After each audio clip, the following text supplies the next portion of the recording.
সবাইকে কি বলবো, এখন গুড আফটারনুন। এখন কটা বাজে বলো তো? এখন 12:30 বাজে। তো আমি স্নান করে পুজো দিয়েছি। আজকেও পুরো চুলটাতে শ্যাম্পু করেছি।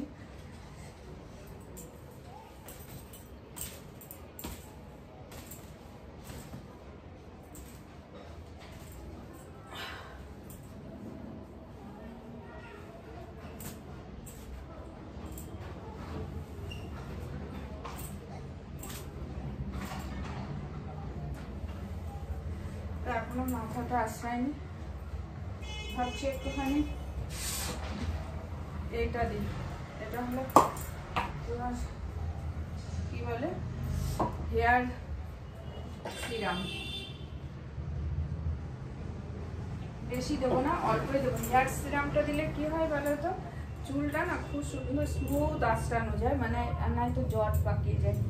এই হেয়ার সিরামটা দিলে খুব সুন্দর। আবার হেয়ার সিরাম নাকি গোড়ায় দেওয়া যায় না, গোড়ায় দিলে নাকি চুল ওঠে, আমি জানি না।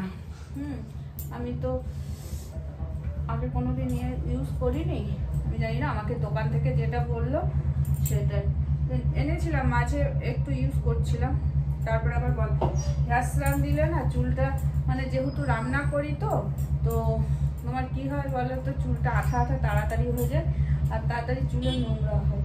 সেজন্য মানে বেশি করে খুব তাড়াতাড়ি ঘন ঘন 2-3 বার শ্যাম্পু করতে হয়, কিন্তু আমার তো টাইম নেই অত শ্যাম্পু করার। আজকে দেখো এই শাড়িটা পরেছি।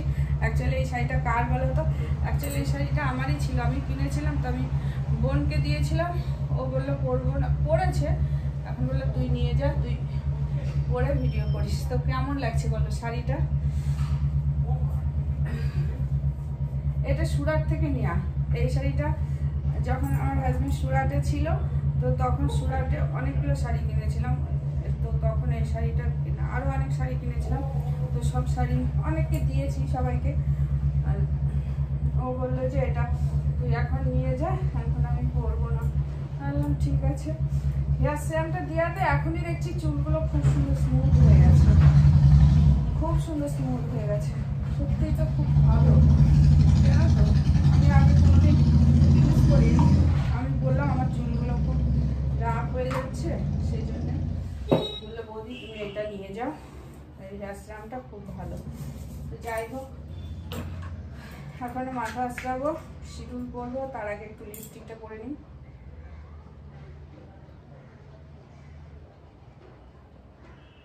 স্নানের পর একটু সাজুগুজু করতে ভালো লাগে, জানো তো? আমি সেই জন্য একটু সাজুগুজু করে থাকি, ভালো লাগে। আমি মাথাটা আঁচড়িয়ে নিই, চুলগুলো খুব স্মুথ হয়ে যায় হেয়ার সিরাম দিলে। আর একটা সেন্টও সুন্দর। তো আমি মাথাটা আঁচড়ি। তো আমার সিঁদুর পরা হয়ে গেছে, ঠিক আছে? সিঁদুর পরা হয়ে গেছে। এই কানেরটা পরে নিলাম। আর তোমাদের দেখাচ্ছি, দাঁড়াও। পুজো হয়ে গেছে। আজকে অনেকগুলো জবা ফুল ফুটেছে, জানো তো? অনেক জবা ফুল ফুটেছে। তো আমি কালকে যাইনি, কালকে করি নিয়ে এসেছিলাম পরশুদিন, সেটাই কালকে পুজো দিয়েছিলাম। আর আজকে অনেকগুলো জবা ফুটেছে। আর আমার পুজো দেওয়া হয়ে গেছে। দেখো এখনও প্রসাদ নামাইনি, একটু পরে নামাচ্ছি। আর আমি এখন প্রদীপটা নিভিয়ে দেবো, কেননা প্রদীপ জ্বালিয়ে রাখতে নেই। আমাদের এই যে বুকটা পুড়ে যায়, তো বলে এটা পুড়ে গেলে মানে পুড়তে নেই, সেজন্য প্রদীপ আমরা জ্বালিয়ে রাখি না।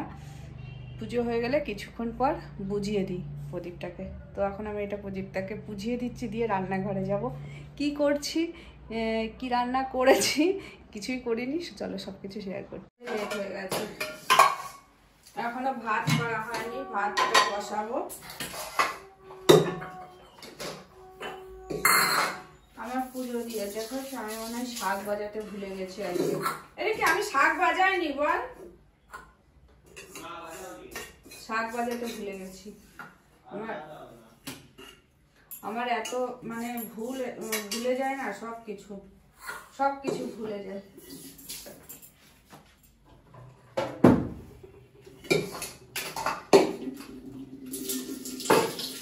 আমার মনে হয় যে কদিন আমি গাড়ি আজকাল রাস্তাটা ঘুরে না যায়। আজকে পেঁয়াজ কলি, আলু এগুলো দিয়ে ভাজা করেছি, আর মুসুরির ডাল করেছি টমেটো দিয়ে। এখন ভাতটা করবো। আজকে সেরকম কিছু রান্না করা হয়নি, ভাত করিনি রান্না। এখন ভাতটা বসাবো।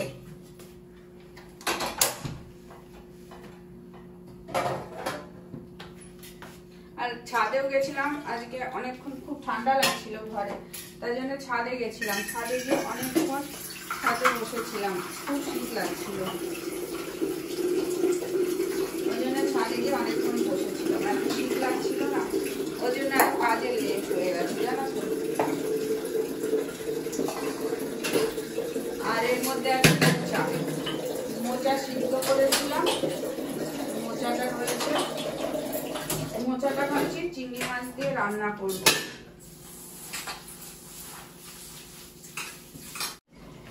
খুবই সুন্দর হয়েছে। তা তোমরা মানে আমার হলুদ ঘুরিতে, এই ভিডিওটা আমি হলুদ ঘুরিতে ছাড়বো। তো একটা বন্ধু আমার জিজ্ঞাসা করেছে, মানে ফ্রেন্ডস জন্য কমেন্টস করেছে যে বৌদি তোমার শ্বশুর বাড়ি কোথায় আর বাপের বাড়ি কোথায়। আমার শ্বশুর বাড়ি দুর্গাপুর, আসানসোল দুর্গাপুর যেটা, সেটা আমার শ্বশুর বাড়ি। এখন জানি না সে আমার ভিডিওটা দেখবে নাকি, যদি দেখে সে বুঝতে পারবে, যে যদি দেখে ভিডিওটা তাহলে বুঝতে পারবে। আমার বাপের বাড়ি হলো রানাঘাট থেকে গেদে যেতে হয়, আরনঘাটা, ঠিক আছে। রানাঘাট থেকে গেদে যেতে হয়, গেদে যাওয়ার আরনঘাটাতে আমার বাপের বাড়ি। অনেকেই চিনবে না গেদে লাইটটা, এটা তো জানতে চেয়েছে, সেই জন্য আমি তোমাদেরকে বললাম। মোচা সিদ্ধ করেছিলাম, মোচা কেটে, মোচাটা এটা আমার গাছেরই জমিতে মোচা ছিল, সেই মোচাটাই সিদ্ধ করেছিলাম। তো দেখছি আর একটু সিদ্ধ করি, অতটা ভালো সিদ্ধ হয়নি দেখছি, আর একটু সিদ্ধ বসাই। একটু ভালো সিদ্ধ হলে মোচাটা ভালো হয়। আর এর মধ্যে আর একটু লেবুর রস দেবো, না দিলেও হবে, একটু নুন দিয়ে সিদ্ধ করি তাহলে তাড়াতাড়ি ভালো হবে। একটু নুন দিয়ে দিলাম। লেবু এখানে নেও, লেবু আনতে গেলে আবার ফ্রিজের এখানে আনতে যেতে হবে, ঠিক আছে। ঢাকা দিয়ে দিলাম, আর এদিকে ভাত বসিয়ে দিলাম। একটু পরে একটু চা খাবো।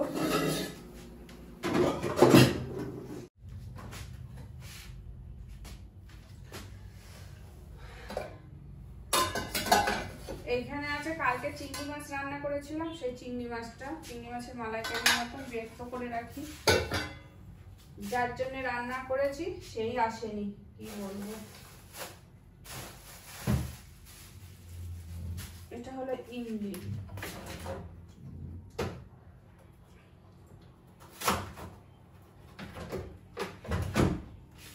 এটার মধ্যে চিংড়ি মাছ আছে। তো ভাবছি আমি চিংড়ি মাছ একটু মোচা দিয়ে তৈরি করবো, মোচা দিয়ে চিংড়ি মাছ করব। তার মধ্যে একটু আলু লাগবে, তো সেই জন্য চিংড়ি মাছটা বার করছি। কি আছে বলো তো, এরকম অরল, তোমরা কি বলো জানি না, অরলের ডাল যেটা হয় সেটা। এই দেখো এতগুলো, সকালবেলায় গিয়ে জমিতে এই কাজ করেছি, এই যে এত অরল হয়েছিল, সেই অরলগুলো সব তুলেছি, ফলগুলো সব তুলেছি, ছিমগুলো সব তুলেছি।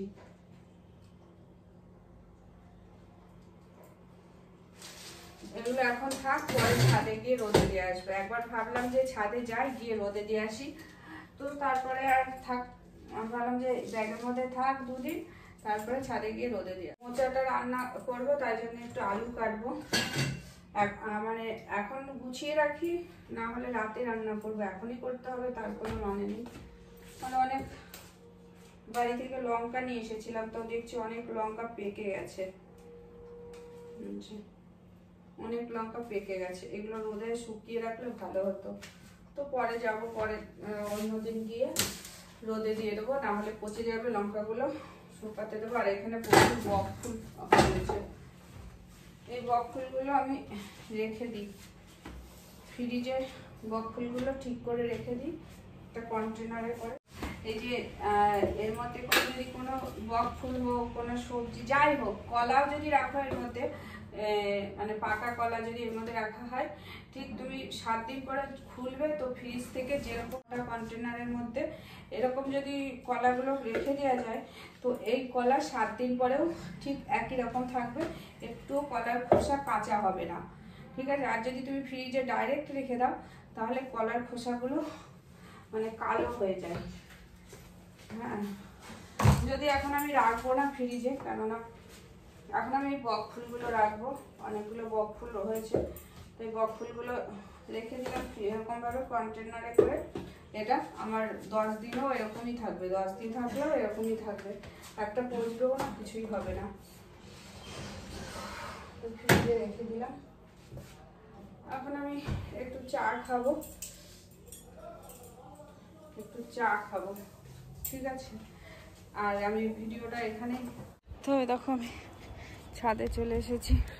এত সুন্দর রোদ না, চোখে দেখা যাচ্ছে না, প্রচুর রোদ। এই যে বড়ি করেছিলাম, এই যে বড়িগুলো রোদে দিয়েছি, এটা আবার ঝুলিয়ে দিয়েছি এরকম করে, তাহলে ভালো শুকাবে, সেই জন্য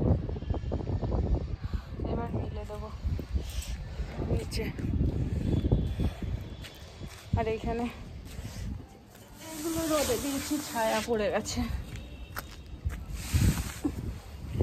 এক হাতে ভিডিও করাও যায় না, তো অসুবিধা হয় অনেক।